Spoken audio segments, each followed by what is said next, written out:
कोई फायदा नहीं है बेटा। कितने हकीमों की दवाइयां लेके देख ली, लेकिन कोई असर नहीं। एक ही वैद्य थे, आचार्य शास्त्री जी। उनकी दवाइयां मुझे बहुत माफिक आती थी। वही मेरा इलाज कर सकते हैं बेटा। तो कब तक इतना खर्चा करता रहेगा? मुझे समझ नहीं आता तो इतना रुपया लाता कहाँ से है? मैं नौकरी करता हूँ ना माँ। मैं तो चिंता मत कर माँ, सब ठीक हो जाएगा। माँ जी, आपने वैद्य जी का नाम क्या बताया? आचार्य शास्त्री जी बेटा। अरे भाई, इसमें अखबार में कुछ छपा है उनके बारे में? अच्छा, अरे आप लेटो लेटो, मैं देख रहा हूँ। बेटो लेटो। क्या छपा है अखबार में, मुझे बताना। इसमें लिखा है कि उनका कोई शागिर्द है वैद्य सत्यजीत जी, जो चंद्रपुरी में आचार्य शास्त्री जी के नुस्खों से मुफ्त इलाज के लिए कैंप लगा रहे हैं माँ। सत्यजीत जी, ये तो वही है ना जो आचार्य शास्त्री के लिए जड़ी बूटियां बनाया करते थे, और उनकी दवाइयां बहुत ही कारगर होती हैं। मुझे उनकी दवाइयों पर बहुत भरोसा है बेटा। तू मुझे उनके पास ले चल। हाँ माँ, वही मुझे ठीक कर सकेंगे। तो चिंता मत कर माँ, मैं तुझे लेके चलूंगा। हाँ, तो चिंता मत कर, तो भी आराम कर। हाँ, आराम कर, चलो सब ठीक हो जाएगा। मैं तुझे लेके जाऊंगा माँ, मैं तुझे लेके जाऊंगा।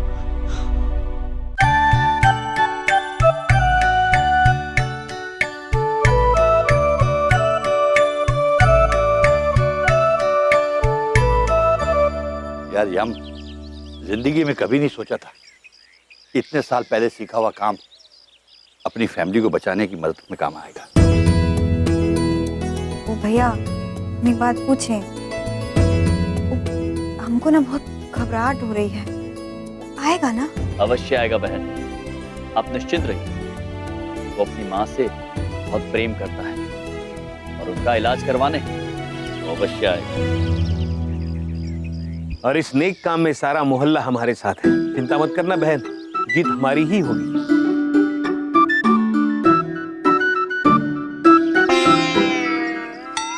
तुम्हारा पंडित बहन कैसा है? अच्छी है। अरे ओए यार, पीछे लाइन में। वो तेरी, ओए ये तो अपने डॉक्टर साहब है। डॉक्टर साहब यहाँ। बे चावला जी, धीरे बोलो। वो क्या है कि हम डॉक्टर होके खुद अपने इलाज के लिए डॉक्टर के पास आने लगा। अभी पब्लिक को पता चलेगा तो हमारा तो दुकान ही बंद हो जाएगा ना। ये तो वही गल हो गई, चंद्रानी साहब अपनी मिठाई की दुकान की मिठाई नहीं खाते हैं। सच्ची बोला सरदार साईं, सच्ची बोला। एक जमाना हो गया हमको अपने दुकान का समोसा खाए हुए। माल को समोसा खाना भी नहीं, तबीयत खराब हो जाएगी। मैं तो कहता हूँ आप डॉक्टर के साथ सेटिंग कर। आपकी मिठाई खा के जो जो बंदे बीमार होंगे ना, वो डॉक्टर से इलाज करा लेंगे। वो अलग बात है, उन बेचारों का फिर रब भी रखा है। चुप करो। जब भी मुंह खोलेगा बकवास नहीं करेगा। मैट्रिक फेल कहीं का। इस मोहल्ले के सारे लोग बीमार हैं क्या? आपको क्या हुआ है? एक मिनट, अब मुझे क्या हुआ है जो मैं यहाँ खड़ा हूँ? मन, तुम इतने बड़े बेवकूफ कैसे हो सकते हो? ये हमारी तो प्लानिंग थी। क्राउड ज्यादा होगा तो लगेगा ना कि असली का मतलब ये कैंपेन है। हमारी प्लानिंग थी, कोई तो रघु आएगा। रिमेम्बर? इधर देखो, वेरी स्मार्ट। थैंक्स। चलो, आयु बीमार। ओ एक्टिंग।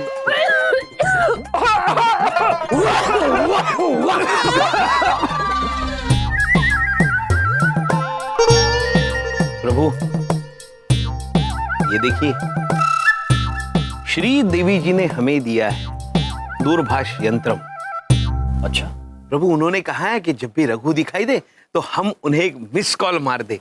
आप सुश्री देवी को क्या मारेंगे? मिस कॉल प्रभु, miss call. Miss call? Miss मतलब सुश्री और कॉल मतलब बात। मिस कॉल का मतलब है सुश्री से बात। प्रभु, ये मनुष्यों द्वारा इजाद किया हुआ बिना खर्चे के बात करने का एक अनूठा तरीका है। अच्छा? हाँ, घंटी बजते ही फोन काट दे ताकि संदेश पहुंचे और खर्चा भी ना हो। अद्भुत चित्रगुप्त जी, अद्भुत। श्रीदेवी जी ने दिया है। जानते हैं चित्रगुप्त जी? हमें दिया है प्रभु। प्रतीक्षा कीजिए क्या प्रभु। प्रभु,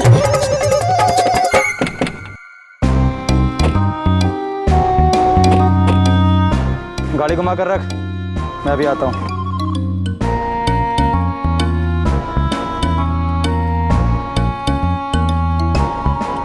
चित्रगुप्त जी। जी प्रभु। आप वो मार दीजिए सुश्री देवी जी। हाँ।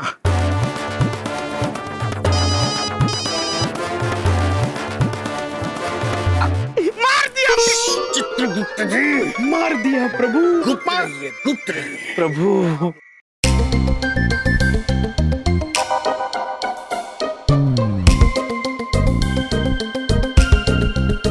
सीधे खड़े रहो, रघु आ गया।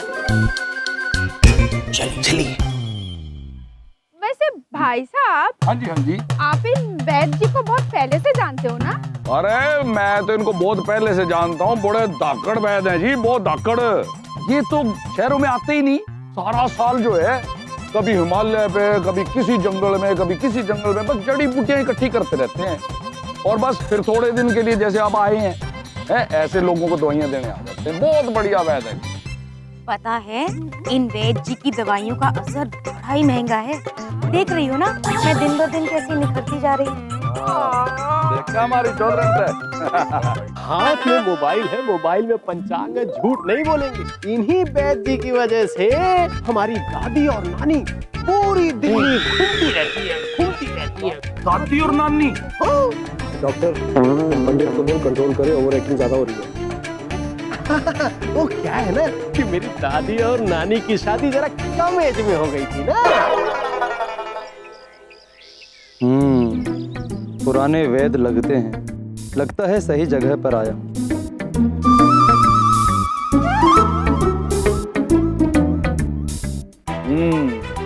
लू से जाके अभी नहीं, बहुत सारे लोग हैं चित्रगुप्त जी। एक बार ये भीतर चले जाएं, तत्पश्चात पकड़ेंगे इन्हें।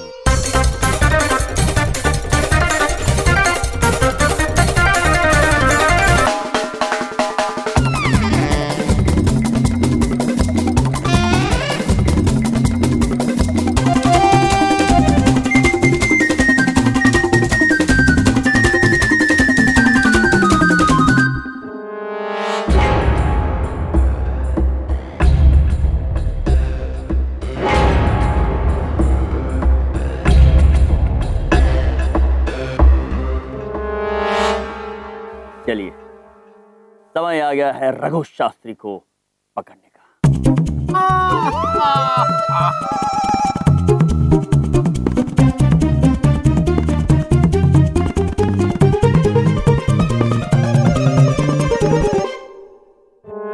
शास्त्री जी आप हैं? जी हाँ मैं हूँ। आप कौन हैं?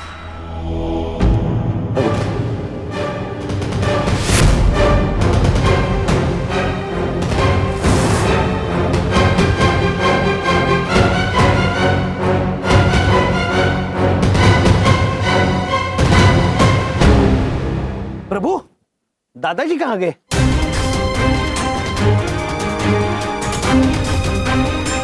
चित्रगुप्त जी।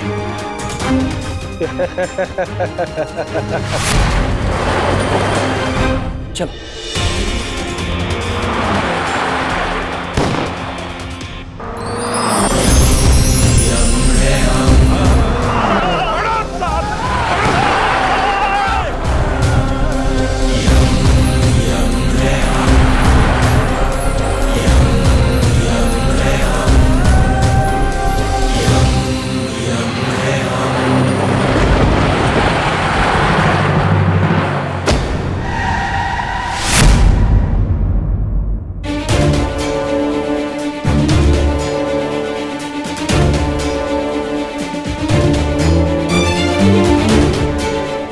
ये नौटंकी वालों तो पीछे पड़ गया। आज इसे रास्ते से हटा कर ही रहूंगा। चला दे।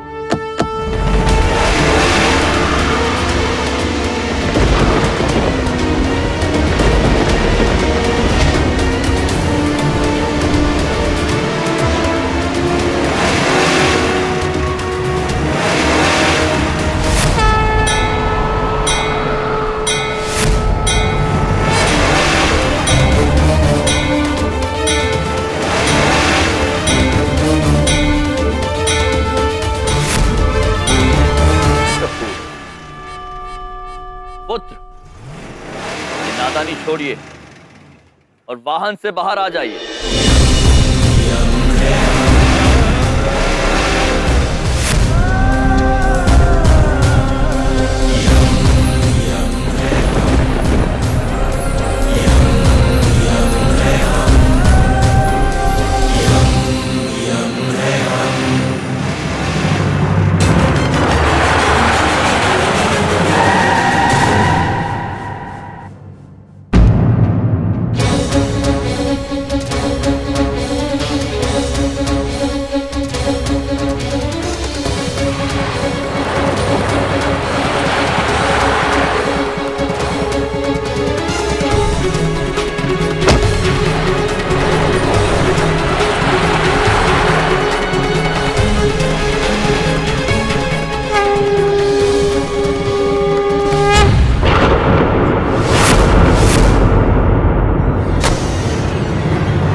यहाँ पर हट हट सामने से, वरना इसे गोली मार दूंगा। यार मेरी चिंता मत करो, क्या करता है? ये आज नहीं बचना चाहिए। बलदेव की जिंदगी का सवाल है। पुत्र, हम आपसे एक बार फिर से निवेदन करते हैं, नादानी छोड़ दीजिए और चलिए हमारे साथ कारागार। हम वचन देते हैं आपको कि आपकी माताजी का इलाज हम अवश्य करवाएंगे। बकवास बंद कर अपनी और हट सामने से। पुलिस स्टेशन तो मैं जिंदगी में कभी नहीं जाऊंगा। हट हट, नहीं तो मार दूंगा इसे।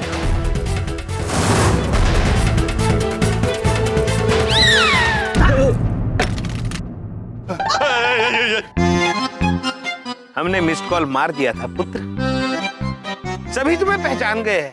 अब भलाई इसी में है कि पुलिस स्टेशन चलो। देख क्या रहे हो, मारो इसे। हम आपसे निवेदन करते हैं, हमें मारने का प्रयास मत करना, आप इजाग्रस्त हो जाएंगे।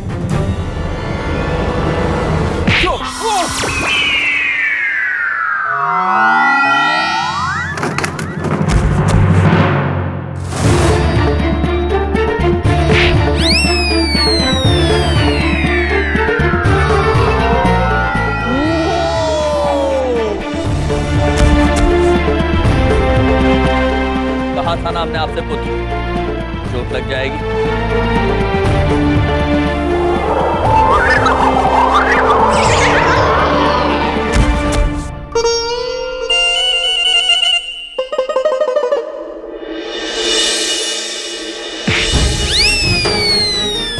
उधर देखो, लोग हवा में उड़ रहे हैं।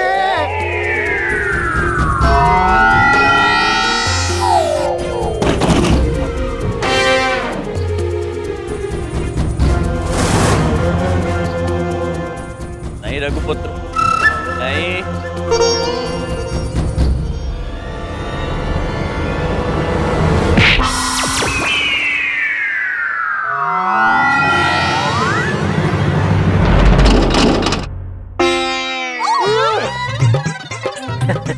साईं, लगता है ये तो सीमेंट खा के पैदा हुआ है। हाँ सरदार साईं। वो तो पता नहीं साईं, लेकिन बंदा है दमदार। भाई क्या बात है। पुत्र, हमने कहा था ना आपसे, हम आपकी माताजी का इलाज अवश्य करवाएंगे। किंतु अब लगता है हमें आपका इलाज भी करवाना पड़ेगा। बड़ी धाकड़ बॉडी ले रहा तू तो है। अरे चलो भाई चलो, ये टीन कनस्तर उठाओ, गाड़ी में ला दो, इन्हें स्टेशन छोड़ के आवाएंगे। भैया, वो एक बात पूछे, आप ठीक है ना? हाँ बहन, हम बिल्कुल ठीक है, किंतु आप शीघ्र चलिए हमारे साथ। समय आ गया है बबलू पापा को कारागार से छुड़वाने का।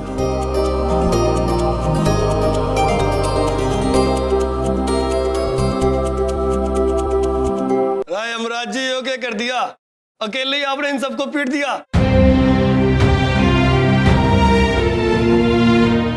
नहीं, हमने इन्हें नहीं पीटा है, ये स्वयं ही पिट गए। यमराज जी आप भी कमाल करते हो। आपके किस्सों में अब ये किस्सा एक और जुड़ गया, जो मैं जीवनप्रीत भैया को जाके बताऊंगा।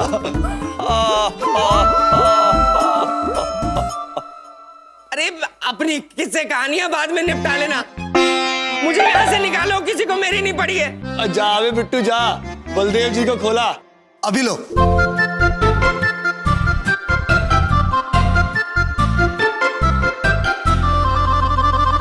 पापा जी, आपको पहले ही कहा था मैं बेकसूर। सॉरी पुत्र, सॉरी। आपने मुझे थप्पड़ भी मारा उस दिन। सॉरी बेटा, सॉरी। आ बबलू कैसे, तुम ठीक हो? हाँ भाई रघु, बड़ा बेवकूफ बनाया तुमने लोगों को। थारे बारे में पूछताछ करते करते करते करते थारे घर पहुंच गए हम। अब थारी माँ हमारे पास है। माँ कहाँ है? मेरी माँ, मेरी माँ कहाँ है? हो रही तारी माँ। ठीक तो है ना माँ?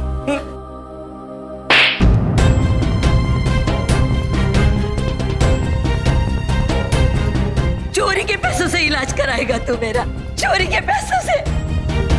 दूसरों का हक छीन कर अगर तूने मेरा इलाज करा भी लिया तो क्या ये सब जानने के बाद मैं जिंदा रह पाऊंगी?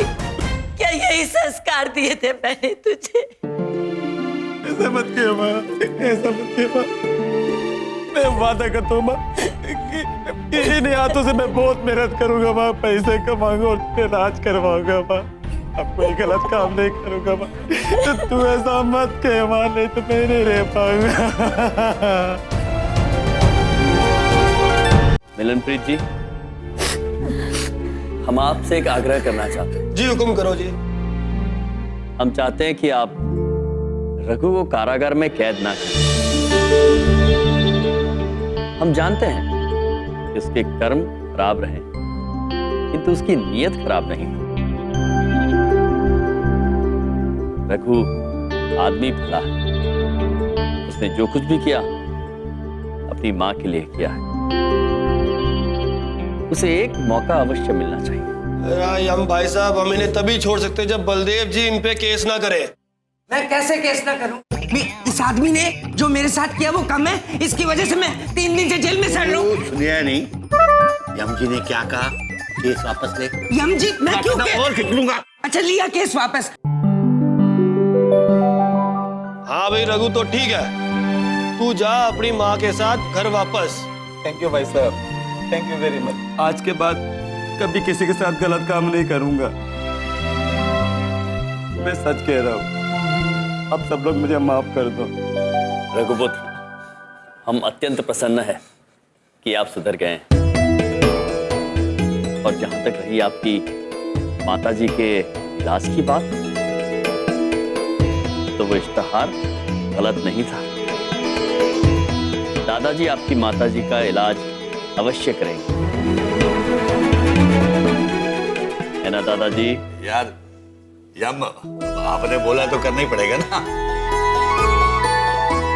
दादाजी, हम न कहते थे जीवन में किया गया कोई भी कार्य व्यर्थ नहीं। अगर आप उस वैद्य के यहाँ काम नहीं सीखते तो आज अपने पुत्र को कैसे बचा पाते? आपका जीवन हर मनुष्य के जीवन की तरह अनमोल है। जीवन में आपने जो भी कार्य किए वो सारे जरूरी थे और उन सब का हिसाब भी अवश्य मिलेगा। यार यम, एक बात बताओ, बात तो आप एकदम करेक्ट करते हो। मिलनप्रीत जी, ये जा सकते हैं? जी भाई, जाइए।